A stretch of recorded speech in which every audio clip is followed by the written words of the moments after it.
કેપેસિટરમાં આપણે વિદ્યુત ભારનો સંગ્રહ કરીએ છીએ। કેપેસિટરમાં વિદ્યુત ભારનો સંગ્રહ એટલે વિદ્યુત સાથે સંકળાયેલી ઉર્જાનો સંગ્રહ। તો હવે આપણે એ બાબત ઉપર આગળ વધવું છે કે વિદ્યુત ભાર સંગ્રહ કરવાથી કેટલી ઉર્જા સંગ્રહી શકાય।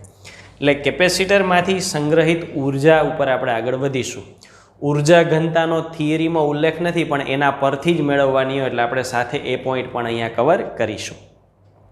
હવે કેપેસિટરમાં સંગ્રહિત ઉર્જાની વાત કરીએ તો એક સિમ્પલ પ્રક્રિયા દ્વારા આપણે કરવાનું છે। ટેક્સ્ટબુકનું વર્ણન થોડુંક કોમ્પ્લિકેટેડ છે, મેં આકૃતિ દ્વારા આને ખૂબ સરળ કરવાનો પ્રયત્ન કર્યો છે, પણ અહીંયા જો તમને પરફેક્ટલી સમજાઈ જશે તો ટેક્સ્ટબુકમાંથી રિવિઝન કરવું સહેલું રહેશે। આ જ સમીકરણ સરળતાથી બીજી રીતો દ્વારા પણ મેળવી જ શકાય છે, પણ આપણે જ્યારે થિયરીની વાત હોય, સ્ટેટ બોર્ડ ગુજરાત બોર્ડની વાત હોય ત્યારે આપણે આ સ્ટેપને સિસ્ટમને અનુસરવું પડે। તો આપણે આખી પ્રક્રિયા સમજવાની છે। પ્રક્રિયા સમજતા જઈએ પછી આપણે સમીકરણ ઉપર આવીશું। પ્રક્રિયા સમજવા માટે આપણે કેપેસિટરની પ્લેટોને ધ્યાનમાં લઈ અને કેપેસિટરની પ્લેટોની પ્રારંભિક સ્થિતિની વાત કરીએ। આ કેપેસિટરની પ્લેટો છે પ્રારંભિક સ્થિતિ। તો પહેલી વાત યાદ કરો કે વિદ્યુત ભાર અંદર સંગ્રહિત હશે ને તો એમાં વિદ્યુત ઉર્જા સંગ્રહિત હશે। વિદ્યુત ભાર હોય જ નહીં તો ઉર્જા પણ ન હોય। એટલે પ્રારંભિક સ્થિતિ આપણે એવી લીધી છે કોઈ વિદ્યુત ભાર જ નથી, એટલે આપણે એવું કહી શકાય કે ભાઈ આ કેવી સ્થિતિ છે, તો કે આ સ્થિતિ છે એ વિદ્યુત ભાર વિહીન સ્થિતિ છે। અર્થાત કેપેસિટર પરનો વિદ્યુત ભાર શૂન્ય છે અને એને કારણે એની સાથે સંકળાયેલી ઉર્જા પણ શૂન્ય થશે। હવે કેપેસિટરની પ્લેટ પરનો વિદ્યુત ભાર શૂન્ય હોવાનો અર્થ શું થાય, તો કે વિદ્યુત ભાર શૂન્ય હોવો એટલે બે પોસિબિલિટી। પહેલી પોસિબિલિટી વિદ્યુત ભાર છે જ નહીં એટલે ઝીરો થાય છે। બીજી પોસિબિલિટી જેટલો ધન વિદ્યુત ભાર છે એટલો ઋણ વિદ્યુત ભાર છે, એટલે બંને ભેગા થઈને વિદ્યુત ભાર ઝીરો દર્શાવે એટલે કે તટસ્થ દર્શાવે। તો અહીંયા કેપેસિટર બનાવવા માટે આપણે જે પ્લેટો લઈએ છીએ તો સુવાહક હોય છે અને સુવાહક પ્લેટ કોઈ દિવસ વિદ્યુત ભાર વિહીન હોય જ ન શકે। અર્થાત જેટલો ધન વિદ્યુત ભાર છે ને એટલો ઋણ વિદ્યુત ભાર હોય। ચાલો, તો આપણે બે પ્લેટોને નામ આપ્યા એટલા માટે કે ટેક્સ્ટ બુક પ્રમાણે આને નંબર 1 કીધો છે અને આ પ્લેટને નંબર 2 કીધો છે। બે હાલની સ્થિતિએ તો તટસ્થ છે એટલે કોઈને ધન ન કહી શકાય, કોઈને ઋણ ન કહી શકાય।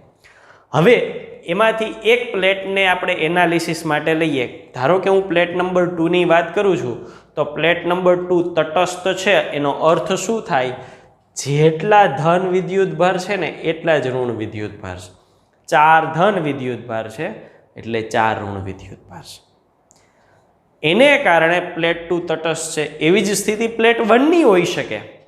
અગેન મેં શા માટે પ્લેટ 2 લીધી, કારણ કે ટેક્સ્ટ બુકે ત્યાંથી સમજાવ્યું છે એટલા માટે મેં લીધી। તમે પ્લેટ 1 લઈ શકો, નો ઇશ્યુ। હવે આપણે શું કરવાનું છે તો કે કેપેસિટર બનાવવું છે। કેપેસિટર ક્યારે બન્યું કહેવાય, તો કે એક પ્લેટ ધન ભારિત હોય ને એક ઋણ ભારિત હોય। હવે ધારો કે આ 4 ધન વિદ્યુત ભાર છે એ ઉપાડીને હું અહીંયા જવા દઉં તો આ ધન ભારિત થઈ જશે અને આ 4 વિદ્યુત ભાર ધન છે અહીંયા વહી ગયા તો અહીંયા 4 ઋણ બાકી રહેશે। એટલે આના ઉપર 4 ધન થશે ને આના ઉપર 4 ઋણ, તો ધન ઋણ પ્લેટ ભેગા થઈ અને કેપેસિટર બની જશે। બસ આપણે એ જ પ્રક્રિયા કરવાની છે। અહીંથી એક એક ધન વિદ્યુત ભારને આપણે અહીંયા ધકેલવાનો છે। એક એક ધન વિદ્યુત ભારને ધકેલતા જશું અને ત્યારે માપતા જશું કે કેટલું આપણે કાર્ય કર્યું, અને કાર્ય કરીએ એ કાં તો ગતિ ઉર્જા સ્વરૂપે સંગ્રહાય ને કાં તો સ્થિતિ ઉર્જા। તો અહીંયા ગતિ એટલે કે વેગની તો કોઈ જરૂરિયાત નથી, અહીંયા જઈને પાછું વિદ્યુત ભારને સ્થિર જ થઈ જવાનું છે, તો સ્થિતિ ઉર્જાની વાત કરવાની આવશે। તો પહેલાં હું એનિમેશન દ્વારા ઘટના સમજાવવાનો પ્રયત્ન કરું છું, પછી આપણે સમીકરણો ઉપર આગળ વધીશું। હવે એના પછીની સ્થિતિ, પહેલું જ સ્ટેપ હોય ત્યારે શું થાય, તો કે પહેલા જ સ્ટેપ માટે મેં આકૃતિ દોરી નાખી। બંને પ્લેટો, આના પર જેટલો ધન વિદ્યુત ભાર એટલો ઋણ વિદ્યુત ભાર। હવે પ્રથમ ઘટનામાં હું એક ધન વિદ્યુત ભારને અહીંથી અહીંયા ટ્રાન્સફર કરું છું। જો આ ધન વિદ્યુત ભાર ટ્રાન્સફર થઈને અહીંયા આવી ગયો। હવે ધ્યાનથી જુઓ, આમાં ધન વિદ્યુતભાર કેટલો અને ઋણ વિદ્યુતભાર કેટલો? 3 ધન વિદ્યુતભાર અને 4 ઋણ વિદ્યુતભાર. પરિણામી શું થયું? -1. અને આમાં +1. આ ધન ભારિત થયું, આ ઋણ ભારિત થયું. આ ધન પ્લેટ છે, આ ઋણ પ્લેટ છે, કેપેસિટર રચાણું. આ પ્લસ વિદ્યુતભાર એની મેળે અહીંયા આવી જવાનો છે? ન જ આવે, કારણ કે આ ઋણ વિદ્યુતભાર એને આકર્ષીને રાખતો હોય ને, તો આપણે એને ખેંચીને અહીંયા લઈ આવવો પડશે. આપણે એને ખેંચીને અહીંયા લઈ આવશું, ધક્કો મારીને અહીંયા લઈ આવશું, કાર્ય કરવું પડશે. અને કાર્ય કરીશું એટલે અહીંયા આવશે. તો એ કાર્ય છે એમાં ઉર્જા સ્વરૂપે સંગ્રહિત થયું હોય. આ પ્રક્રિયા ક્રમશઃ ચાલુ રાખવાની છે. ક્યાં સુધી? આ સંપૂર્ણ ઋણ થઈ જાય, આ સંપૂર્ણ ધન થઈ જાય. અર્થાત મેં ઉદાહરણ તરીકે 4 ધન ને 4 ઋણ દર્શાવ્યા. તો સંપૂર્ણ પ્રક્રિયા એટલે શું? 4 ધન અહીંથી અહીંયા આવી જવા જોઈએ. તો આવી ઘટના ચાલુ જ રહે. એટલે હું વચગાળાની ઘટના, પ્રથમ પછી દ્વિતીય ઘટના થઈ, દ્વિતીય પછી ચોથી ઘટના થઈ, ચોથી પછી પાંચમી ઘટના થઈ, એમ કરતાં કરતાં એક સ્થિતિ એવી આવે કે અડધા અહીંયા ફરી ગયા છે, અડધા અહીંયા ફરી ગયા છે. એટલે આકૃતિ દ્વારા દર્શાવું તો એક તો અહીંયા આવી જ ગયો તો, ચાલો હવે બીજો આવ્યો. હવે બીજો આવે ને ત્યારે જુઓ ટોટલ આપણે કેટલાને ફેરવવાના હતા? તો કે આકૃતિ પ્રમાણે આપણે 4 વિદ્યુત ભારો છે, 4 પ્લસ વિદ્યુત ભારો છે ને, એમાંથી અડધા ફરી ગયા. 2 અહીંયા આવી ગયા ને, અને 2 અહીંયા છે. અડધા ફરી ગયા ને અડધા બાકી છે. હવે અડધા ફરી ગયા છે એટલે અહીંયા +2 છે અને અહીંયા -2 છે. તો હું આ સ્થિતિએ જે વિદ્યુત ભારો છે એને આઈનો ધન વિદ્યુત ભાર છે ને હું +Q' નામ આપું છું, અને આઈનો જે ઋણ વિદ્યુત ભાર છે એને હું -Q' નામ આપું છું. હવે પ્લસ ને -Q' શું કામ નામ આપીએ એની ચર્ચા કરું. જ્યારે 4 ધન હોય ને એને હું સંપૂર્ણ Q કહીશ, અને 4 ઋણ હોય એને સંપૂર્ણ -Q કહીશ. કારણ કે આ સ્ટાન્ડર્ડ સંજ્ઞા આપણે C = શું લઈ છે? Q/V. એટલે હજી બધાય નથી ફર્યા, એટલે વચગાળાના કોક ફર્યા છે, એટલે અહીંયા Q' છે ને અહીંયા -Q' છે. બધાય ફરી જાય ને પછી Q થાય, એટલે હજુ 2 જ ફર્યા છે. એટલે +2 ની બદલે +Q' અને -2 ની બદલે -Q' જેટલા ફર્યા. ચાલો, આ સ્થિતિ વચગાળાની કોઈ ઘટના છે. ચાલો, પ્રક્રિયા છે એનું વર્ણન મેં અહીંયા કરી નાખ્યું. હવે આ પ્રક્રિયાને આપણે સમીકરણમાં બદલાવી છે. સમીકરણમાં બદલાવવા માટે નેક્સ્ટ સ્ટેપમાં આપણે આગળ વધીએ કે પ્રક્રિયા થાય છે ત્યારે કઈ રીતે આ બાબત આપણે કાર્યમાં ફેરવી શકીએ. તો આ વચગાળાની ઘટના છે ને હું અગેન એને દર્શાવું છું અને પેલું સમીકરણ બતાવવાનો પ્રયત્ન કરું છું. વચગાળાની ઘટનામાં આપણે અહીંયા જે વિદ્યુતભાર હતો એને કયો કીધો? Q', અને અહીંયા જે વિદ્યુતભાર હતો એને -Q' કીધો. ચાલો, હવે વિદ્યુત સ્થિતિમાનની ચર્ચા કરવી છે. તો આ પરિસ્થિતિ આપણે 4 મુદ્દા ધ્યાનમાં લેશું. 4 મુદ્દામાં છે બંને પ્લેટ વચ્ચે વિદ્યુત સ્થિતિમાનનો તફાવત, એને આપણે કહી દઈએ V'. બરાબર છે? બંને પ્લેટ વચ્ચેનું કેપેસિટન્સ એ તો C અચળાંક છે, એને બદલાવાય જ નહીં, એટલે આને આપણે કહેશું અચળાંક. એટલે એની સંજ્ઞા નથી બદલાવી એનું કારણ જ છે સૂક્ષ્મ વિદ્યુતભાર. હવે આપણે ત્રીજા સ્ટેપમાં, આના પછીના સ્ટેપમાં જવું છે. આના પછીના સ્ટેપમાં જવાની વાત આવી એટલે શું થયું? તો કે હવે આ વિદ્યુતભારને ઉપાડીને આપણે અહીંયા લઈ આવો છો, અને જ્યારે ઘણા બધા વિદ્યુતભારમાંથી નાનકડો ટુકડો લઈ આવીએ ત્યારે સૂક્ષ્મ વિદ્યુતભાર માટે આપણે સંજ્ઞા શું વાપરી છે? D. એટલે એના માટે સંજ્ઞા આપણે લેશું dq. સૂક્ષ્મ માટે આપણે સંજ્ઞા લઈએ છીએ, પણ ટેક્સ્ટ બુકે એને ∇q વડે દર્શાવ્યું છે. આપણે ∇q દર્શાવીશું. D અને ∇માં કાંઈ ફરક નથી, સ્ટાન્ડર્ડ સંજ્ઞાઓ છે. મેથેમેટિકલી આના અર્થમાં એક નાનકડો ફરક છે જેની આપણે હાલ ચર્ચા કરવાની જરૂરિયાત નથી. એટલે D ને બદલે ટેક્સ્ટ બુકે ∇ વડે દર્શાવેલું છે એટલે આપણે ∇q બતાવશું. હવે આને આપણે 1 થી 2, અહીંયા આ જે વિદ્યુતભાર છે એને ક્યાં લઈ જવો છે? તો કે આ જે વિદ્યુતભાર છે એને 2 થી પ્લેટ નંબર 2 થી 1 સુધી લઈ જવો છે. 2 થી 1 સુધી લઈ જવો છે. તો કેટલું કાર્ય કરવું પડે? તો એ કાર્ય માટે આપણે આગળની થિયરીનો જ રેફરન્સ લઈએ.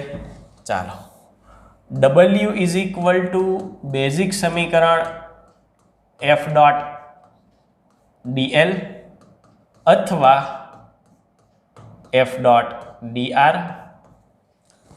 જેને આપણે સ્થિતિ ઉર્જા પણ કહેતા, અને આ સાદુરૂપ પહોંચ્યું હતું છેલ્લે U is equal two Q into V સુધી, જે આપણે આ ચેપ્ટરની શરૂઆતની 3 થિયરીઓ છે એમાં આપણે સાબિત કરેલું હતું. અહીંયા આપણે સૂક્ષ્મ વિદ્યુત ભારને લઈ જવું છે, તો એને લાવવા માટે જે કાર્ય કરવું પડે એ સૂક્ષ્મ કાર્ય dw કરવું પડે. વિદ્યુત ભાર તરીકે કેટલો વિદ્યુત ભાર લઈ જાવો છે, તો કે ડેલ ક્યુ જેટલો લઈ જાવો છે, એટલે સ્મોલ ક્યુ ની બદલે ડેલ ક્યુ. અને કેટલું વિદ્યુત સ્થિતિમાન છે, તો કે સંજ્ઞા શું લીધી છે એની, વી ડેસ્ક. બરાબર છે. આટલું વિદ્યુત સ્થિતિમાન છે એને આપણે લઈ જવું છે. હવે ક્યુ ડેસ્ક વિદ્યુત ભારનો સૂક્ષ્મ ખંડ છે, એટલે આપણે અહીંયા ડેલ ક્યુ ડેસ્ક પણ લખી શકીએ. એટલે અહીંયા ડેલ ક્યુ ડેસ્ક તરીકે લઈ શકીએ. ડેલ ક્યુ ડેસ્ક જેટલા સૂક્ષ્મ વિદ્યુત ભારને લઈ જવા આટલું કાર્ય કરવું પડે. Del Q desk into V desk. Is it clear? આ સૂક્ષ્મ વિદ્યુત ભારનું કાર્ય થયું. હવે ડેલ ક્યુ ડેસ્ક અને વી ડેસ્ક, વી ડેસ્કને આપણે સાદરૂપમાં કન્વર્ટ કરીએ તો વી ડેસ્ક માટે શું લખી શકાય એની વાત કરું તો વી ડેસ્ક માટે આપણે અહીંયા લખશું, જો C is equal to q by V હોય તો V is equal to q by C. Q by સીની વાત કરીએ તો આ કાર્યનું નેક્સ્ટ સ્ટેપ થશે DW is equal to del Q desk. ચાલો હાલ આના ઉપર કેટલો વિદ્યુત ભાર છે, કારણ કે અહીંયા લઈ આવવાનું છે, તો અહીંયાનું જે સ્થિતિમાન છે એ કોને કારણે છે, ક્યુ ડેસ્કને કારણે. તો સ્મોલ ક્યુની બદલે ક્યુ ડેસ્ક ના છેદમાં સી. તો આખા સમીકરણને આપણે ફેરવ્યું. Del W is equal to del Q dash upon C. આટલું કાર્ય કરવું પડે. હવે આટલું કાર્ય કરવું પડે એ કાર્યને આપણે સૂક્ષ્મમાંથી પૂર્ણ કાર્યમાં રૂપાંતરિત કરવું છે. પૂર્ણ કાર્યમાં રૂપાંતરિત કરવું છે એટલે એ પ્રક્રિયાને આગળ વધારીએ. તો અહીંયા હું એ પ્રક્રિયાને આગળ વધારું છું. હવે ધ્યાનથી જોઈએ. ચાલો DW આ છે, તો ટોટલ કાર્ય એટલે સૂક્ષ્મ કાર્યનું સંકલન ઇઝ ઇક્વલ ટુ સંકલનમાં ક્યુ ડેસ્ક છેદમાં C del Q desk is equal two C તો અચળાંક છે, ચાલો ક્યુ ડેસ્કની 1 ઘાત એટલે સંકલનમાં શું થશે, ક્યુ ડેસ્કનો વર્ગ છેદમાં 2 is equal to q desk square by 2c. આટલું કાર્ય કરવું પડે. ક્યુ ડેસ્ક વિદ્યુત ભાર પહોંચાડવા સુધીમાં થયેલું ટોટલ કાર્ય કેટલું થશે, ક્યુ ડેસ્ક સ્ક્વેર બાય 2c. આમ તો આ કાર્યનો જવાબ આવી જ ગયો છે, પણ ટેક્સ્ટ બુકે એટલું ખેંચીને લાંબુ કર્યું છે કે આપણે હવે આગળના સ્ટેપમાં જશું. તો ક્યુ ડેસ્ક વિદ્યુત ભાર લાવવા કાર્ય આટલું કરવું પડતું હોય તો છોકરાઓ સિમ્પલ છે, પૂરેપૂરો ક્યુ વિદ્યુત ભાર લાવવો હોય તો અહીંયા જ લખી નાખાય ક્યુ સ્ક્વેરના છેદમાં 2c. પૂરું થઈ ગયું અહીંયા જ. પણ આવા સ્ટેપ પાડ્યા છે એટલે આપણે આગળ એવી ચર્ચામાં વધીએ કે ભાઈ ક્યુ ડેસ્ક લાવવા માટે આટલું કાર્ય કરવું પડ્યું, તો હવે બધો વિદ્યુત ભાર આપણે લાવવાનો છે. તો બધો વિદ્યુત ભાર લાવવા માટે આ સમીકરણને આપણે રેફરન્સ બનાવીને આગળ ચાલીએ અને કુલ કાર્ય સુધી આગળ વધીએ. તો નેક્સ્ટ હવે આ કેપેસિટરની પ્લેટોની સ્થિતિ મેં દર્શાવી દીધી, ફરી પાછી એ જ સ્થિતિ આપી છે. અને એ જ સ્થિતિ એટલા માટે કે આપણે અહીંયા એવું લેશું કે ભાઈ આ જે સ્થિતિ હતી ત્યારે આના પરનો વિદ્યુત ભાર હતો ક્યુ ડેસ્ક પ્લસ ક્યુ ડેસ્ક, આના પરનો હતો માઇનસ ક્યુ ડેસ્ક. બરાબર. અને એના માટે જે કાર્યનું સૂત્ર આપણે મેળવ્યું એ કાર્યનું સૂત્ર W ઇઝ ઇક્વલ ટુ મેળવ્યું ક્યુ ડેસ્ક સ્ક્વેર બાય 2c. હવે બાકીનો જે વિદ્યુત ભાર છે એને હજુ પહોંચાડવો છે. તો એના માટે આપણે સ્ટેપ બાય સ્ટેપ શરૂ કરીએ કે ભાઈ કેટલો વિદ્યુત ભાર આપણે અહીંયા પહોંચાડીએ છીએ અને એ વિદ્યુત ભાર માટે આપણે કાર્ય શોધીશું. તો હવે આ સ્થિતિ પછીની હું અહીંયા લઉં કે હવેની સ્થિતિ 1 આ પ્રારંભિક સ્થિતિ છે. આ ઘટનાની પ્રારંભિક સ્થિતિ શું થઈ હવેથી? તો કે આ ક્યુ ડેશ છે ને માઇનસ ક્યુ ડેશ છે. પ્રારંભિક સ્થિતિ અહીંયા ક્યુ ડેશ વિદ્યુતભાર છે, બરાબર. ચાલો પછીની સ્થિતિ 2 માં શું કરવામાં આવે? તો કે ક્યુ ડેસ્ક છે ને હવે અહીંથી વળી પાછો ડેલ ક્યુ ડેસ્ક લાવવામાં આવે છે. શું કરવામાં આવે છે? ડેલ ક્યુ ડેસ્ક લાવવામાં આવે છે.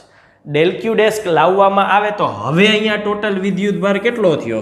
તો કે હવે વિદ્યુતભાર થયો ક્યુ ડેસ્ક વત્તા ડેલ ક્યુ ડેસ્ક, બરાબર. આ પ્લેટ ઉપરથી ડેલ ક્યુ ડેશ લાવે એટલે આટલો તો હતો અને આટલો ઉમેરાઈ ગયો. તો આ બે સ્થિતિ વચ્ચે થયેલું કાર્ય કેટલું? તો કે જુઓ, બે સ્થિતિ વચ્ચે થયેલું કાર્ય અંતિમ માઇનસ પ્રારંભિક. અંતિમા થશે, બરાબર છે. 2 અંતિમ 1 પ્રારંભિક. ચાલો 1/2c એમનેમ. અંતિમમાં વિદ્યુતભાર કેટલો? Q dash plus del Q dash નો સ્ક્વેર. પ્રારંભિકમાં કેટલો? માઇનસ ક્યુ ડેશ નો સ્ક્વેર. Is it clear? બરાબર. અહીંયા સૂત્ર બનાવી દઉં. W ઇઝ ઇક્વલ ટુ અંતિમ માઇનસ પ્રારંભિક Q2 square by 2c minus Q1 square by 2c, 2c common, Q1 square Q2 square minus Q1 square. એ જ અહીંયા મેં લખ્યું. આ 1 માંથી 2 આવ્યા, 2 માંથી 3, વળી પાછો ડેલ ક્યુ ડેસ્ક લાવો. શું કર્યું? વળી પાછો ડેલ ક્યુ ડેસ્ક લાવ્યા. તો ક્યુ ડેસ્ક આમાં હજુ ડેલ ક્યુ ડેસ્ક ઉમેરું તો 2 ડેલ ક્યુ ડેસ્ક. ચાલો તો હવે પછીનું કાર્ય તો કે 1/2c. આ બે ઘટનાઓ માટે આ અંતિમ 3 નંબર ને પ્રારંભિક 2 નંબર આ અંતિમ. ચાલો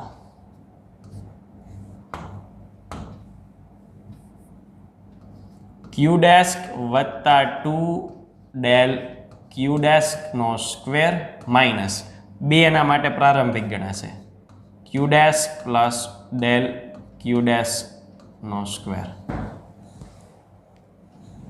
4 5 6 સૌથી છેલ્લી અંતિમ સ્થિતિ આવશે. અંતિમ એટલે બધોય વિદ્યુતભાર આવી ગયો. બધો એટલે કેટલો? તો કે બધો એટલે ક્યુ જેટલો. બધો એટલે ક્યુ જેટલો. એટલે અંતિમ સ્થિતિ લખું તો અંતિમ સ્થિતિએ બધો વિદ્યુતભાર આવી ગયો એટલે અંતિમ ક્યુ જેટલો થાય. તો અંતિમ પહેલા કેટલો થાય? તો કે એની પહેલાનું સ્ટેપ હોય તો કે આપણે અહીંયા ડેલ ક્યુ ડેસ્ક લાવ્યા હોય અર્થાત ક્યુ ડેસ્ક માઇનસ ડેલ ક્યુ ડેસ્ક હોય, કારણ કે લઈ આવી ત્યારે આ સ્થિતિ આવે.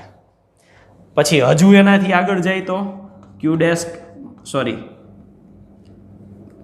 ટોટલમાંથી ડેલ ક્યુ ડેસ્ક બાદ કરવાના. હજી એનાથી આગળ જાય તો ક્યુ માઇનસ ડેલ ક્યુ ડેસ્ક. આ એટલું ગૂંચડાવાળું કર્યું છે, આની કોઈ જરૂર જ નથી, પણ હવે ટેક્સ્ટ બુકે કર્યું છે. ફરીથી હું આ બાબત રિપીટ કરું છું, કાઢી નાખું છું. સૌથી છેલ્લા સ્ટેપે પહોંચો અંતિમે વિદ્યુતભાર કેટલો થાય? તો કે બધો વિદ્યુતભાર આવી ગયો એટલે ક્યુ જેટલો આવી ગયો. અંતિમ પહેલા તો કે આપણે દરેક વખતે ડેલ ક્યુ ડેશ લઈ આવી છીએ એટલે ક્યુ માઇનસ ડેલ ક્યુ ડેશ હોય, કારણ કે આ છેલ્લું સ્ટેપ થવાનું હોય તો આટલો જ ઘટતો હોય. એની પહેલા ક્યુ માઇનસ 2 ડેલ ક્યુ ડેસ્ક આ ક્યુ ડેસ્કમાં ઉમેરે જાય છે.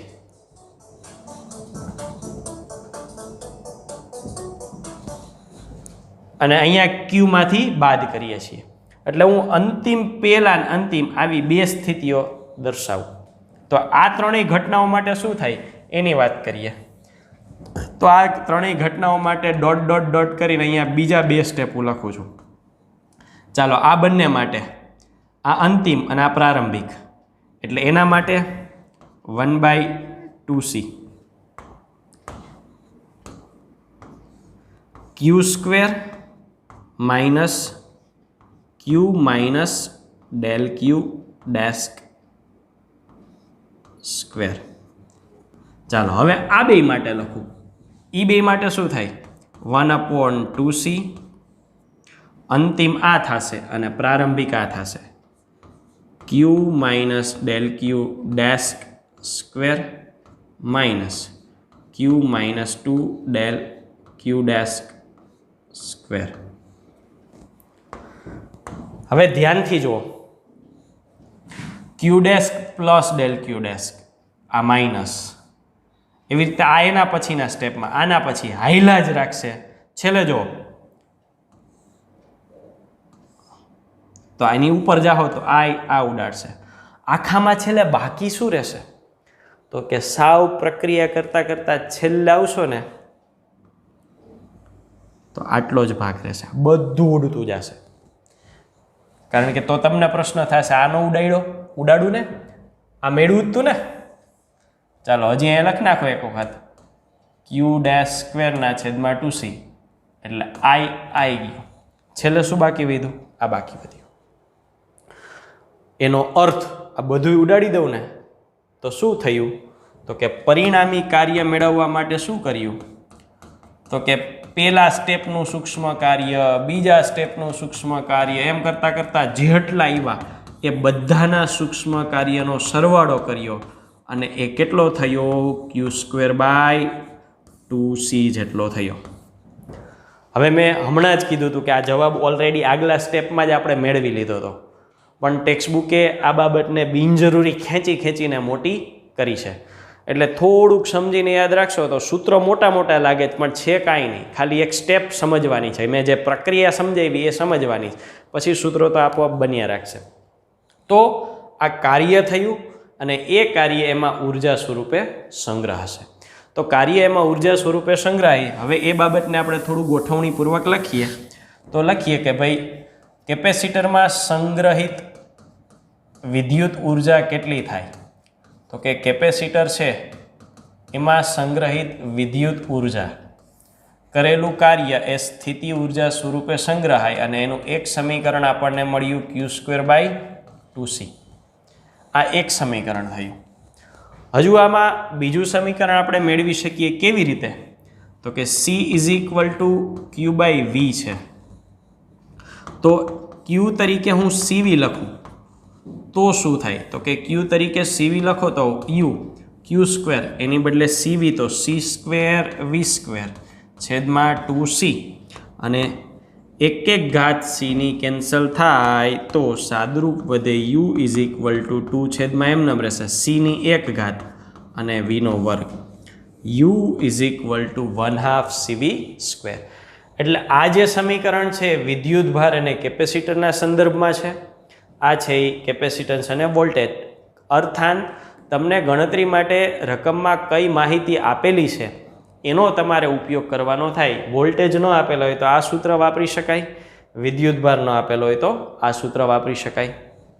આ બે મૂળભૂત ઉર્જાના સ્વરૂપોની વાત કરી. હવે એમાં નવી વેરાયટી ઉપર આગળ વધીએ, એટલે ત્રીજા સ્વરૂપ ઉપર આપણે વાત કરવી છે. કેપેસિટરમાં સંગ્રહિત ઉર્જાનું બેઝિક સમીકરણ મેળવ્યું. એના પરથી સમાંતર પ્લેટ કેપેસિટર હોય તો ઉર્જાનું સમીકરણ શું મળે? બેઝિક સૂત્ર તો એ જ છે, પણ એના જુદા જુદા સ્વરૂપો આપણે મેળવવા હોય તોની વાત છે. એટલે આપણે એ બાબત માટે ત્રીજા એના પ્રકાર કે આપણે જે કેપેસિટર લઈએ છીએ સમાંતર પ્લેટ કેપેસિટર છે, તો આ સૂત્ર કઈ રીતે મળે? તો કે સમાંતર પ્લેટ કેપેસિટર એટલે આપણે લખીએ ત્રીજો પ્રકાર, સમાંતર plate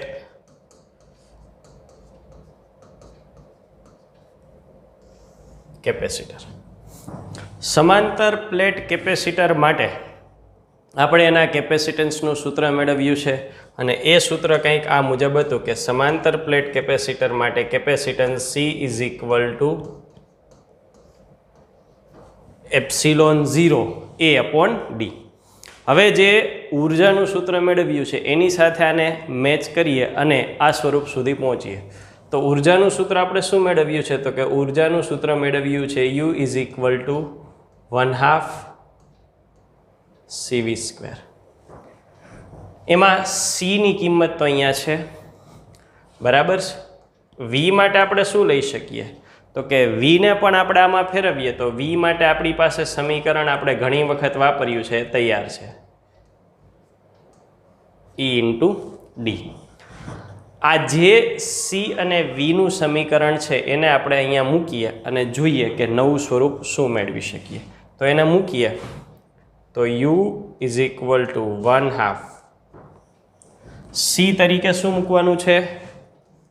epsilon 0 A upon D.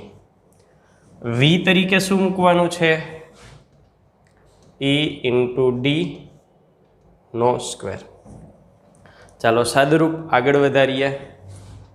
U 1/2 જો એપ્સિલોન 0 એમ નામ, પછી A એમ નામ, ડી અહીંયા ડી એક વખત છે ને અહીંયા ડીનો વર્ગ છે એટલે કેટલી ઘાત બાકી વધશે?